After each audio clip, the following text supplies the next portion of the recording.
Hello, dear bankers. Welcome to EduTap. I hope you all are doing fine.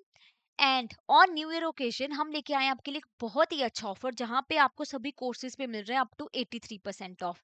अगर आप already preparation कर रहे हो या प्रिपरेशन करने की सोच रहे हो कि न्यू ईयर में ना फ्रेश तरीके से प्रिपरेशन स्टार्ट करते हैं फ्रेश माइंड के साथ, तो ये आपके लिए काफी कॉस्ट इफेक्टिव अपॉर्चुनिटी रह सकती है। अगर मैं जॉब कोर्सेज की बात करूं तो you are getting a flat 80% off. तो आपको कूपन कोड यूज करना है new year 80 to get flat 80% off on job courses। तो at the end of the session I will be telling you कि आप किस तरीके से वेबसाइट पे जाके ना एनरोल कर सकते हो।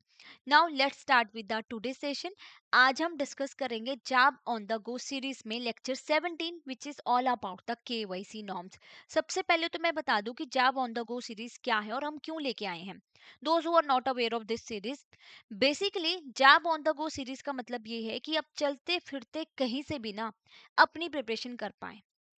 Like you are already working, आपके पास बहुत टाइम कम रहता है, तो लंच ब्रेक में कहीं पे आप जा रहे हो, ट्रैवल कर रहे हो, 15 से 20 मिनट के सेशन देख के आपकी जैम में 2026 की बहुत अच्छे से प्रिपरेशन हो जाए। और जैसे आप टारगेट कर रहे हैं जैम में 2026 को, तो you should have a fair idea of previous year question, most important topic and important MCQs. Because why most important topic आपको क्या बता रहे हैं कि कौन से पर्टिकुलर चैप्टर से आपको कौन से टॉपिक पढ़ने हैं, कैसे अप्रोच करोगे आप उनको, क्योंकि आपके पास सब कुछ पढ़ने का टाइम भी नहीं और ना ही पढ़ना है हमें। प्रीवियस ईयर क्वेश्चंस किसी भी एग्जाम का रियल पैटर्न आपको बताते हैं कि कौन कौन से क्वेश्चन बार बार पूछे जा रहे हैं, केस स्टडी बेस्ड क्वेश्चन ज्यादा आ रहे हैं, मल्टीपल स्टेटमेंट्स ज्यादा आ रहे हैं, क्या पैटर्न है। और इंपॉर्टेंट एमसीक्यूज की प्रैक्टिस करने से आपकी स्पीड और एक्यूरेसी दोनों इंक्रीज होती है। तो ये आपके जैम में 2026 की प्रिपरेशन के लिए काफी इंपॉर्टेंट डॉक्यूमेंट प्रूव हो सकता है। तो डिस्क्रिप्शन बॉक्स में जाइए, वहां पे इस डॉक्यूमेंट का लिंक दिया हुआ है, फ्री ई बुक है ये, आप इसको डाउनलोड कीजिए और अपनी प्रिपरेशन को और आसान बनाइए। तो चलिए स्टार्ट करते हैं with our today's topic which is all about the KYC norms. तो सबसे पहले हमें ये जानना है कि केवाईसी नॉर्म्स लाने की क्या जरूरत थी और किसके अंडर क्या लॉस क्या बोलते हैं। देखो, एक लीगल फ्रेमवर्क है PMLR, PMLA and RBI KYC direction. तो जो prevention of money laundering act और जो रेगुलेशंस है वो क्या बोलते हैं कि सभी रिपोर्टिंग एंटिटीज को ना लीगल रिक्वायरमेंट्स रहती है।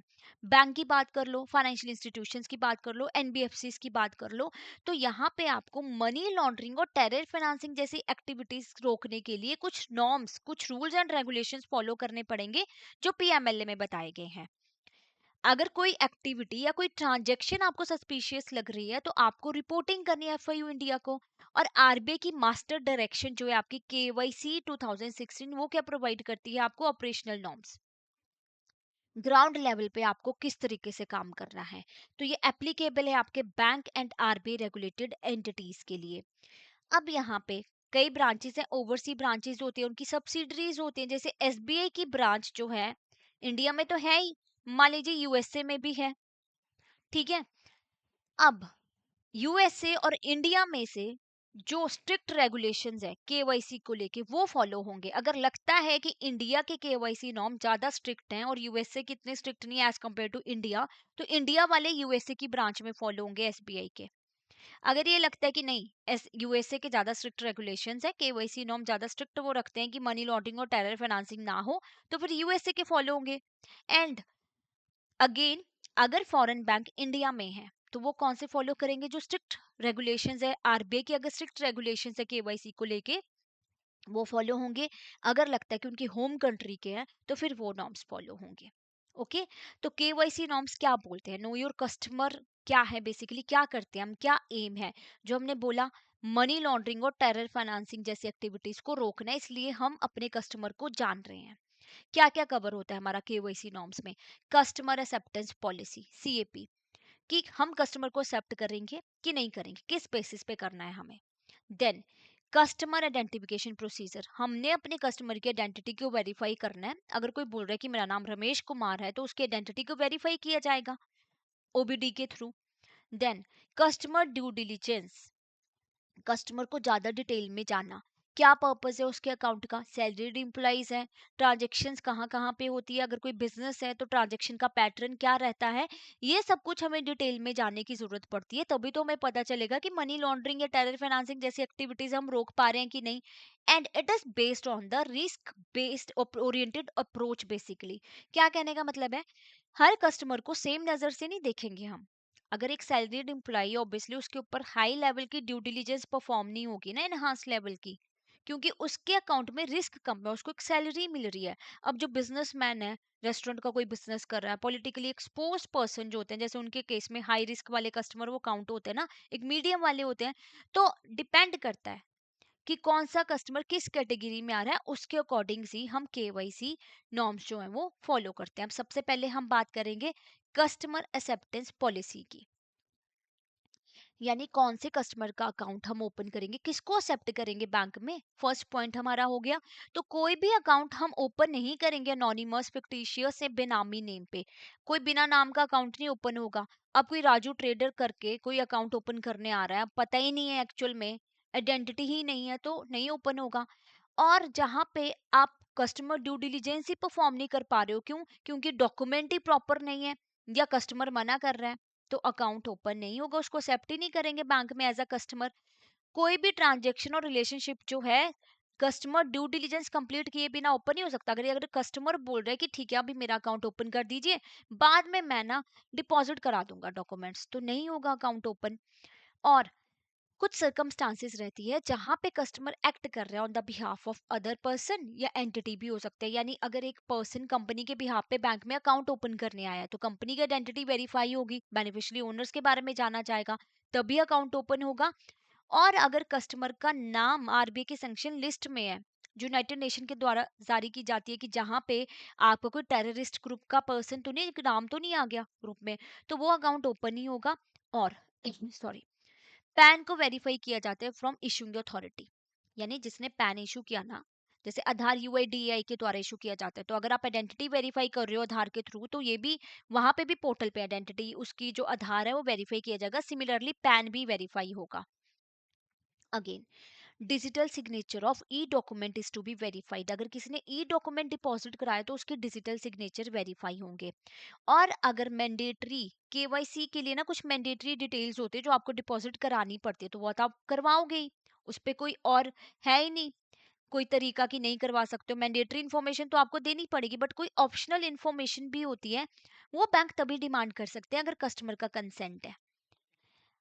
अगर कस्टमर के इनकम के बारे में जानना एडिशनल इंफॉर्मेशन है, ऑप्शनल है, तो आप इस पे फोर्स नहीं कर सकते कस्टमर को। कस्टमर ने कंसेंट दिया तभी आप उसके बारे में जान सकते हो, क्योंकि वो मैंडेटरी नहीं थी। और कस्टमर ड्यू डिलिजेंस परफॉर्म होगी, मैंडेटरी होती है for all joint account holder, यानी एक ज्वाइंट अकाउंट है, ए है हस्बैंड, बी है वाइफ, तो ऐसा नहीं है कि सिर्फ एक ही परफॉर्म करती। वाइफ जो है, जो ज्वाइंट अकाउंट ओपन किया जिन्होंने साथ में, दोनों की जो ड्यू डिलिजेंस है वो प्रॉपर्ली परफॉर्म की जाएगी। और पॉलिसी हम ऐसी नहीं रखेंगे एक्सेप्टेंस पॉलिसी की, जो हमारे फाइनेंशियल डिसएडवांटेजेस पर्सन है उनको हम बेसिक बैंकिंग सर्विसेज ही ना प्रोवाइड कर सके। इतने स्ट्रिक्ट रेगुलेशंस नहीं हमने लगाने हैं, ना ही ऐसे डिस्क्रिमिनेशन करेंगे हम, ठीक है। और अगर कोई एग्जिस्टिंग कस्टमर है वो नॉन कंप्लाइंसिस अगर कर रहा है तो उसका अकाउंट क्लोज किया जा सकता है, बट हम क्या करेंगे, उसको पहले नोटिस दिया जाएगा।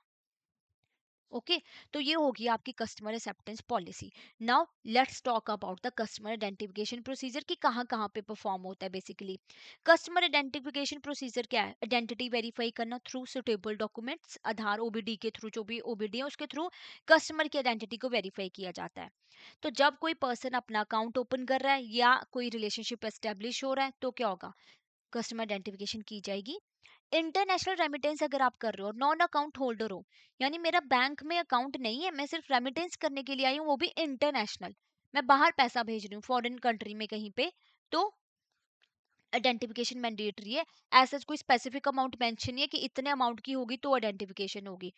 अगर कोई डाउट अराइज हो रहा है आइडेंटिटी और adequacy correctness of customer information, अगर बैंक को लग रहा है कि इस कस्टमर की इंफॉर्मेशन प्रॉपरली नहीं है रिकॉर्ड में और दोबारा से आइडेंटिफिकेशन करनी चाहिए, तो वहां पे की जाएगी।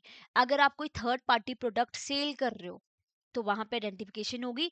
प्रीपेड और ट्रेवल कार्ड की बात करें जहाँ पे वैल्यू अबव 50,000 है, तो वहां पे आइडेंटिफिकेशन होगी। थर्ड पार्टी प्रोडक्ट क्या होते हैं? म्यूचुअल फंड्स वगैरह, इंश्योरेंस वगैरह। तो वहां पे चाहे आपका अकाउंट है, बट आप अगर ये परचेज कर रहे हो, कोई म्यूचुअल फंड परचेज कर रहे हो, इंश्योरेंस पॉलिसी कोई परचेज कर रहे हो, तो आपकी आइडेंटिफिकेशन होगी। ओके। और ट्रेवल कार्ड की वही बात कि लोडिंग रीलोडिंग प्रीपेड और ट्रेवल कार्ड, तो अबव 50,000 अगर कर रहे हो तो आइडेंटिफिकेशन की जाएगी। देन और कौन से केसेस में मैंडेटरी होती है? बेसिकली अगर आप वॉक इन कस्टमर हो, ठीक है, और ट्रांजेक्शन कर रहे हो अबव 50,000, आपका बैंक में अकाउंट नहीं है, वॉक इन हो सिर्फ, तो आपकी आइडेंटिफिकेशन होगी, आपकी डिटेल के बारे में जाना जाएगा, आपसे आइडेंटिटी प्रूफ लिया जाएगा।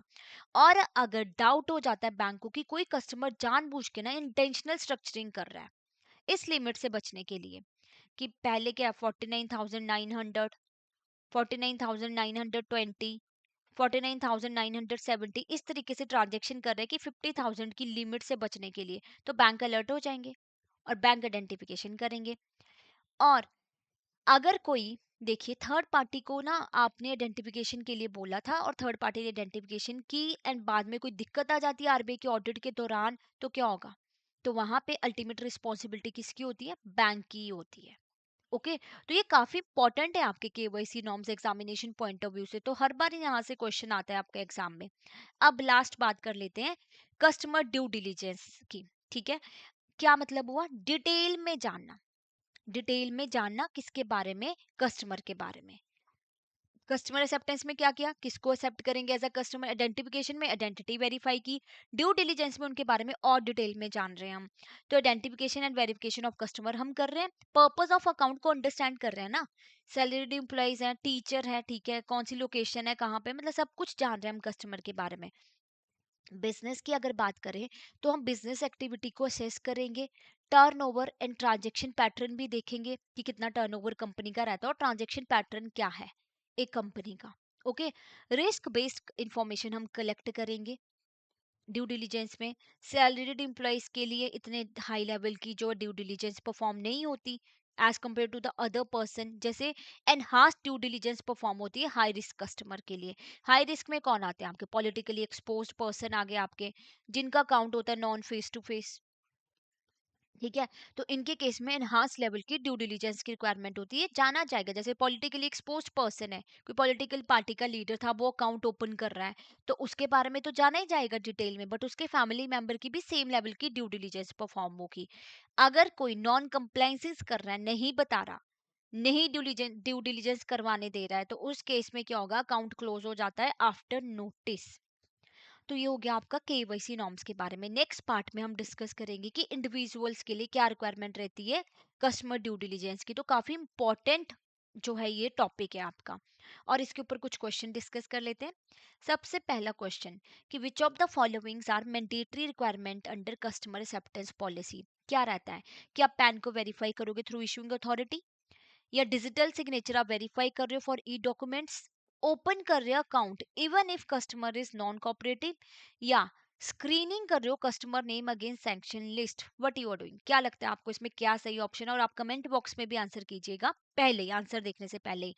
तो देखो, कस्टमर एक्सेप्टेंस पॉलिसी में हम वेरिफिकेशन तो कर रहे थे पैन की through issuing authority, digital signature की भी वेरिफिकेशन कर रहे थे, बट अकाउंट ओपन करना even if customer is non cooperative तो ये हमने नहीं किया। स्क्रीनिंग कर रहे हैं हम कस्टमर नेम की against sanction list, this is also being done. तो B is the right answer. Okay. Next question. Mister Rajesh है, वॉक इन कस्टमर है, नॉन अकाउंट होल्डर है, बैंक में उनका अकाउंट नहीं है, बैंक ब्रांच में विजिट कर रहे हैं और बोल रहे हैं कि मुझे प्रीपेड ट्रैवल कार्ड चाहिए वर्थ 55,000। तो उन्होंने अर्जेंसी क्लेम की और बोला कि अभी अर्जेंटली चाहिए, बाद में डॉक्यूमेंट सबमिट करवा दूंगा। तो बैंक क्या करेंगे इस केस में? As per the customer identification procedure issue कर देंगे कार्ड, क्योंकि अमाउंट बिलो 1 लाख है। इशू करेंगे card after taking a declaration, या अप्लाई करेंगे customer identification procedure before issuing the card, या रिजेक्ट कर देंगे ट्रांजेक्शन को परमानेंटली। तो ऑब्वियसली जब प्रीपेड कार्ड जिनकी वैल्यू अब 50,000 होती है, तो उस केस में कस्टमर आइडेंटिफिकेशन करना जरूरी होता है। तो C is the right answer. All right, तो इसी के साथ हमने आज का टॉपिक कंप्लीट कर लिया। Again a small reminder to you all, this offer is valid for a limited time. तो 29 दिसंबर से लेकर 31 दिसंबर तक ये ऑफर है आपके लिए। तो इतना आपको डिस्काउंट मिल रहा है। Now I would be showing you कि किस तरीके से ना आप वेबसाइट पे जाके कोर्सेज में एनरोल कर सकते हो। तो आपको करना क्या है, you have to go to the Eduta website, right. तो जैसे आप वेबसाइट पे क्लिक करोगे तो यहाँ पे आप कोर्सेज में जाके ना आपको क्लिक करना है जैप कोर्सेज पे। जैप कोर्सेज पे जब आप क्लिक करोगे तो you need to scroll down. तो आप देखेंगे यहाँ पे डिफरेंट डिफरेंट कोर्सेज है, ठीक है। कंप्लीट मास्टर कोर्स अवेलेबल है आपको 4 सब्जेक्ट्स के लिए। कॉन्सेप्ट क्लासेस मिल रही हैं आपको रिकॉर्डेड फॉर्म में, 15-15 मिनट्स की क्लासेस हैं। Then live classes just before the exam for a revision. Solve PYQ आपको मिल रहे हैं with detail explanation, chapter wise mock test you are getting, and full length mock test, and coupon code है new year 80, right. अगर आपको लगता है कि आप इंडिविजुअल मास्टर कोर्स में एनरोल करना चाहते हो, जैसे आईएफएस का पेपर रह गया, पीपीपी का रह गया, ये एएफएम का, तो आप वैसे एनरोल कर सकते हो। कोड सेम रहेगा, बाकी सब कुछ आपको सेम मिलेगा। 3 आवर का ट्रायल कोर्स है जहाँ पे आप जान सकते हो कि किस तरीके की हमारी क्लासेस रहती हैं। नोट्स क्विज सब कुछ आपको पता चल जाएगा इन जस्ट ₹1। फ्लैट 99% ऑफ है, कोड जैब 99 रहेगा यहाँ पे। और अगर मैं आपको बताऊं लाइव क्रैश कोर्स के बारे में, जिसका बैच 1 ऑलरेडी लॉन्च हो चुका है, यहाँ पे आपको ना टोटल 60 लाइव क्लासेस मिलती हैं। 15 classes of each subject you are getting. तो लाइव क्लासेस का बेनिफिट ये होता है कि लाइव डाउट पूछ सकते हो और आपके अकॉर्डिंग ही कन्वीनियंट टाइमिंग पे है, या तो इवनिंग में रहेगी या मॉर्निंग में रहेगी। तो आपको अपने बैंकिंग आवर सेक्रीफाइस करने की जरूरत ही नहीं है। तो concept note, solve PYQ, detail explanation के साथ chapter wise mock test and full length mock test, और कोड सेम न्यू ईयर 80, क्योंकि काफी लिमिटेड टाइम के लिए ये ऑफर है। अगर आपको लगता है कि आपकी प्रिपरेशन हो चुकी है, आप सिर्फ प्रैक्टिस करनी है, तो प्रैक्टिस करने के लिए आप टेस्ट सीरीज में एनरोल कर सकते हो। यहाँ पे solved PYQ, full length mock test and chapter wise mock test you are getting with flat 80% off. Code रहेगा न्यू ईयर 80।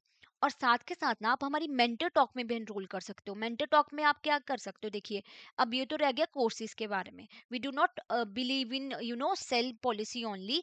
तो यहाँ पे अगर आपको कोई और डाउट है, अब मोटिवेटेड फील नहीं कर रहे हो, आप पढ़ना तो चाहते हो, जैब में 2026 आपने टारगेट किया, आपके पास टाइम ही नहीं है, तो आप मेंटर से बात करके ना स्ट्रेटेजी जान सकते हो कि कौन से सब्जेक्ट को किस तरीके से अप्रोच किया जाए। तो आप मेंटर टॉक में एनरोल करके वो चीज भी जान सकते हो।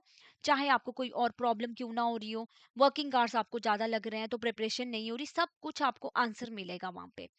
और इसके अलावा अगर आपको कोई और डाउट है ना, तो आप हमें इस नंबर पे कॉल कर सकते हो, मेल कर सकते हो hello@edutab.co.in। Thank you so much, have a nice day. Next part में हम नेक्स्ट टॉपिक स्टार्ट करेंगे।